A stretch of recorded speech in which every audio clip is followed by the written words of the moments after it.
Hello and welcome to Gyansila. So লৈছো আকৌ DLED exam pre-entry test exam পৰীক্ষাটো কাৰণে আমি part 3 এইটো লৈছো ইয়াৰ আগত অলৰেডি দুটা পাৰ্ট আমি ডিসকাস কৰিছো যিখিনি ইম্পৰ্টেন্ট হয় তোমালোকৰ আহিবলগীয়া পৰীক্ষাটোৰ কাৰণে স্কিপ নকৰিবা ভিডিও সম্পূৰ্ণকৈ চাবা আৰু যদিহে আমাৰ চেনেলটো সাবস্ক্ৰাইব নাই কৰা সাবস্ক্ৰাইব কৰি থবা যাতে নেক্সট ভিডিওৰ আপডেটসমূহ তোমালোকে সময়মতে পাই থাকা So let's start প্ৰথম প্ৰশ্নটোত আজি আছে অলিম্পিকত অংশগ্ৰহণ কৰা প্ৰথম অসমীয়া খেলুৱৈ কোন হয় তো ইয়াতে অপচন আছে ভগেশ্বৰ বৰুৱা লাভলিনা বৰগোহাঁই তালিমেৰন আও শিবথাপা কোন হ'ব তো প্ৰথম অসমীয়া সুধিছে তো তেখেত হয় তালিমেৰন আও আৰু যদি সুধে অলিম্পিকত অংশগ্ৰহণ কৰা প্ৰথম অসমীয়া মহিলা খেলুৱৈ কোন তেতিয়া হ'ব লাভলিনা বৰগোহাঁই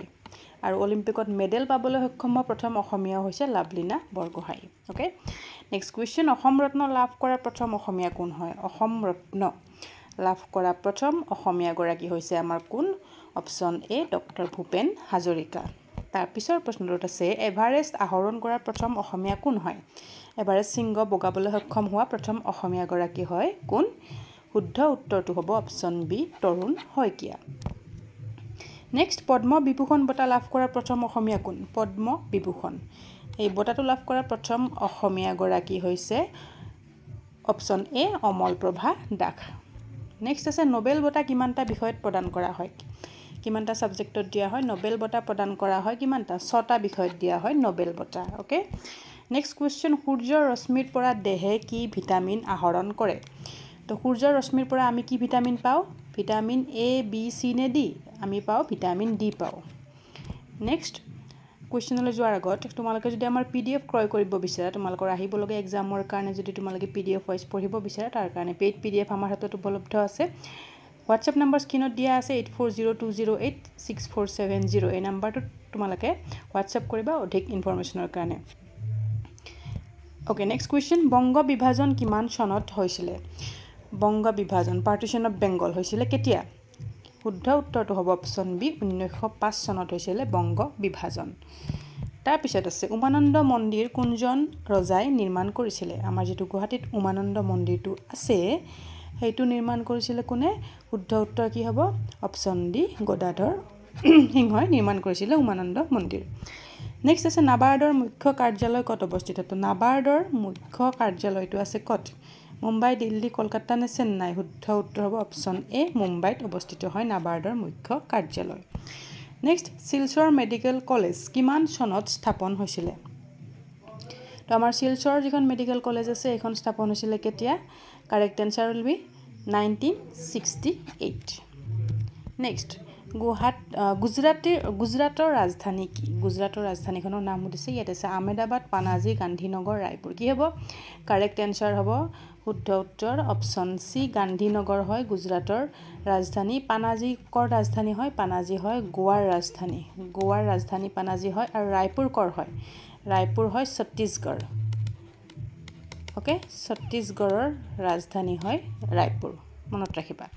নেক্সট কোৱেশ্চন যোৰহাট চিকিৎসা মহাবিদ্যালয় কিমান চনত স্থাপন কৰা হৈছিল যোৰহাট চিকিৎসা মহাবিদ্যালয় স্থাপন হৈছিল কিমান চনত কাৰেক্ট আনসাৰ হ'ব অপচন এ 2009 তাৰ পিছত আছে চাণক্যৰ আন এটা নাম কি তো চাণক্যৰ মানে আমি চাণক্যক কি বুলি জানো কৌটিল্য বুলি জানো ঠিক আছে আমি চাণক্যক কৌটিল্য বুলিতো জানো কিন্তু তেখেতৰ আৰু এটা নাম আছিল ইয়াত অপচন কেইটাৰ ভিতৰত শুদ্ধ উত্তৰ হ'ব অপচন সি বিষ্ণুগুপ্ত ঠিক আছে তেখেতে কি কোনখন পুথি লিখিছিল অৰ্থশাস্ত্ৰ তেখেতে লিখিছিল অৰ্থশাস্ত্ৰ তেখেতে লিখিছিল চাণক্যই নেক্সট কোৱেশ্চন হৰ্ষচৰিত কাৰ ৰচনা হয় হৰ্ষচৰিত পুথিখন কোনে ৰচনা কৰিছিল ইয়াত আছে বাণভট্ট কালিদাস তুলসীদাস পাণিনি শুদ্ধ উত্তৰটো হ'ব অপচন এ বাণভট্টই ৰচনা কৰিছিল এইখন পুথি হৰ্ষচৰিত নেক্সট আছে ভক্তি ৰত্নাৱলী কোনে ৰচনা কৰিছিল তো ভক্তি ৰত্নাৱলী এই পুথিখন ৰচনা কৰিছিল কোনে শুদ্ধ উত্তৰ হ'ব অপচন কেইটাৰ ভিতৰত অপচন এ মাধৱদেৱ তাৰ পিছত আছে বৰ্মন বংশৰ শেষৰ ৰজাজন কোন আছিল তো বৰ্মন বংশৰ একেবাৰে শেষৰ ৰজাজন আছিল কোন অপচন সি শুদ্ধ উত্তৰ হ'ব ভাস্কৰ বৰ্মন আৰু বৰ্মন বংশৰ প্ৰতিষ্ঠাপক যদি সুধে পুষ্য বৰ্মন নেক্সট জাহ্নু বৰুৱাই পৰিচালনা কৰা প্ৰথম চলচ্চিত্ৰখনৰ নাম কি তো তেখেতে পৰিচালনা কৰা প্ৰথম চলচ্চিত্ৰখন আছিল কি শুদ্ধ উত্তৰ হ'ব অপচন এ অপৰূপা নেক্সট ভাইমন দা চিনেমাখনত জুবিন গাৰ্গৰ চৰিত্ৰত অভিনয় কৰা অভিনেতা গৰাকীৰ নাম কি ভেৰি ইম্পৰ্টেণ্ট তো ভাইমন দা প্ৰায় সকলো মানুহে চাইছে তো তাত যিটো জুবিন গাৰ্গৰ চৰিত্ৰত অভিনয় কৰিছিলে তেখেতৰ নাম কি হয় শুদ্ধ উত্তৰ কোনটো হ'ব তো শুদ্ধ উত্তৰ হ'ব অপশ্যন বি পাৰ্থ প্ৰতিম হাজৰিকা এনেকুৱা কুৱেশ্যন আজিকালি পৰীক্ষাত অহা কৰিছে তো এনেকুৱাবিলাকৰ এতিয়া যিকোনো পৰীক্ষাৰ কাৰণে ইম্পৰ্টেণ্ট হয় নেক্সট কুৱেশ্যন